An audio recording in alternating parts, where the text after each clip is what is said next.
Hello, today I'm going to make a review on Your Friendly Neighborhood Spider-Man.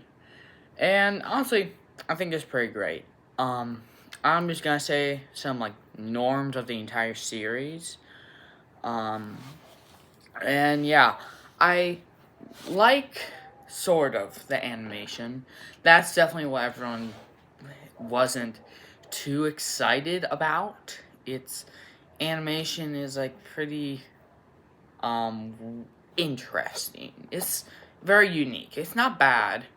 I definitely think it takes some getting used to. Like during the first episode, I was kind of jarred by the animation. Not because it was bad, it's just really different. Then by the second episode, I was okay with it. I'm like, I can watch a whole series with this. Um, and honestly, I just think they should have done an X-Men 97 style of animation. Although I don't I don't even know if this animation style would be easier. But I mean, it seems like they are pumping out these seasons. Like they're already halfway done with season 2, and season 3 was already greenlit before the show even came out. So yeah, I think they're trying to get this sort of like a regular television show, like yearly basis. Like every was in 9 months yearly basis, it comes back on. Like sort of like what the Arrowverse did with their shows, and honestly just most shows. But yeah, I think it's just the animation's fine. And another thing, the voice acting overall is pretty good. I like Spider-Man's voice actor. Also, I think the cast is pretty good. There's no one exceptional, which I think is just a case for these animated projects, except for the voice actors that return to play their characters, and I'm talking about What If, and Jeffrey Wright's Watcher. I think that's his name, right? I'm sorry if that's not his name, but anyways, then Storm and Magneto are probably the best voice actors in X-Men 97. I can't really point out any fantastic or great voice actors here. I just think everyone does a good job. Okay, so I'm going to get into my biggest problem with the series in the fact that I feel like it's not concluded, which I get it's the whole point, but I feel like a season should have a conclusion, then be finished. But I felt like it concluded on episode 9. Then episode 10 sort of just went into this sort of thing that goes back and to show time loop thing. I did really like that part. I thought it was actually pretty cool of how he created himself. I like those sort of things where it's you time travel back in the past that leads up to the future. I did really like that. But I feel like there's no anything for Doc Ock being the main villain. Peter never meets him, and I get he'll do that in season 2. But yeah, I feel like this show is leaning a lot towards season 2 and 3, but didn't really think of this season. I feel like they had a lot of stuff leading up to season 2 and 3 and thought of what they were going to do for that, and then just didn't think of a total villain and characters and conclusions and arcs and stuff like that for these characters. I actually shouldn't say that. I did really like this season. I think they did really well. I just think I'll like it way better, like the entire series, when season 2 comes out. Or season 3, because I think that is when all the things that was introduced in this season will come to focus and actually be revealed, which I think will just be better, because they did leave a lot of cliffhangers, which I really do like. And yeah, yeah, I also like how this is just a what if sort of scenario. That it's just what if Spider-Man actually was related to how he's supposed to be in the comics. So there's Norman Osborn, there's villains, classic villains, and there's people like the Scorpion and Doc Ock. And yeah, I think it's pretty cool. But yeah. Again, I just think the biggest problem is that just it feels like it's building up to season 2 and 3, which is great, but doesn't have a definitive ending. And that certain characters just don't get to meet and stuff like that. Anyways, now I'm gonna get into the positive part. Daredevil is dope. I thought it was really good. I think his design's pretty cool and how he. It's not the best Daredevil design, but it's a good Daredevil design. I like how he is very athletic and, yeah, just very athletic and he bounces around and how he uses like clubs and stuff like that. I think it's really cool. And yeah, I do also really like that scene between Osborn and Doc Ock.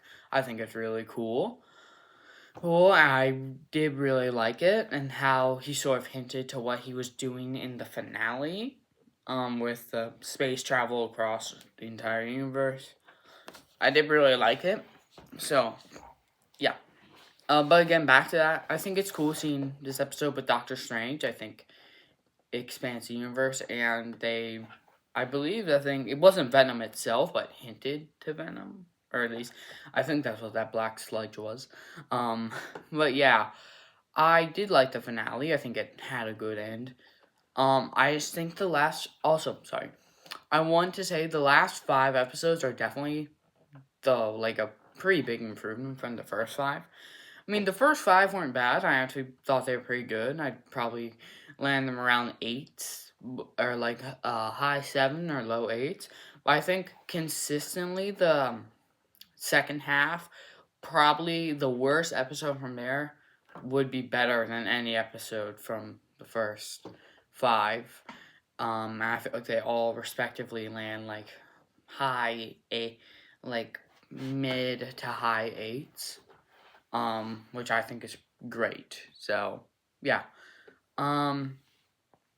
Although, one thing they did some pretty obvious twist sort of thing, or maybe just one in Nico Minoru, I think. I don't know how to say her last name, but Nico having that little stat gem thingy be the staff of one, or at least I think it's gonna be the staff of one, like a part of the staff of one. I don't know. That was pretty obvious because of just how she carries it around, and it's also her mother and stuff like that. Or I don't know. I don't know too much about the staff of one and the character of Nico. But probably the best, one of the better parts is Lincoln, or Lonnie. Is Lonnie Lincoln, right? Is Lincoln his last name, or is Lonnie a nickname for Lincoln? I guess I didn't pay attention enough. But anyways, I did quite like how he turned into Tombstone. Although I did kind of think in the finale he would be evil. He wasn't exactly. But honestly, I feel like he's gonna become more the villain in season 2 than season 1. And yeah, I think that's pretty cool. At first, this version of Harry wasn't my favorite version of Harry. He probably isn't. I mean, how many good adaptations there are of Harry, other than I guess Sam Raimi's? But yeah, I mean, he's good. I like him. I thought him and Nico were good together. Honestly, I like the whole trio of Nico, Peter, and Harry. I thought they were pretty good. One character that I think is literally just there to be the classic love person, oh, that is Pearl. She's not bad. It's just she don't really get character development necessarily. As from what I remember, the only thing that gave her character development and stuff like that, and only ones that pushed her as a character and did all that, was really with Lonnie. And I feel like that more developed him than her. I just think she got I just don't think she really got a good portrayal, I guess. I don't know. She was just kind of there. and like to show how Lonnie is turning into Tombstone and turning bad, but you can see why, I guess, and how he's hurting the others around him. But yeah, but yeah, honestly, I think it was pretty good. Doc Ock looks good so far, even though he hasn't really been too much of the main villain. I think he's the series main villain, while the main villain for now is really just Scorpion, and Scorpion is pretty cool. Uh, although I did find it a little funny that episode 9, he just kind of, all he did was just say, I'm going to kill you. Oh no, I'm going to kill this guy. No, nope, I'm going to kill that guy. I feel like he's just like, I'm going to kill you. Oh, I'm going to kill this guy. And he's like, oh no, I'm going to kill you. That's all he really did. He was cool though. It's like, that was like half of his lines was just, I'm going to kill you. But yeah, I think it was good. And I feel like I haven't shown the show in too much of a positive light, but I do actually like it. I'm gonna get this little sheet I have. I found it. It's my ranking for all the other Marvel TV shows. I'm gonna be on it. So if you see Agatha All Along is at number 4. I so far place it at number 5, above What If, below Agatha All Along. I think it's in that middle space where I definitely think on season 2 and 3 it can go beyond Agatha All Along, but maybe not above X-Men 97. But yeah, I just think right now it couldn't get there. So going back to this ranking, well, I gave Agatha a 9.1, One If a 7.8. So I'll probably give this like an 8.4, 8.5, somewhere there, which in my opinion is a great score. So it's a pretty great show. Bye.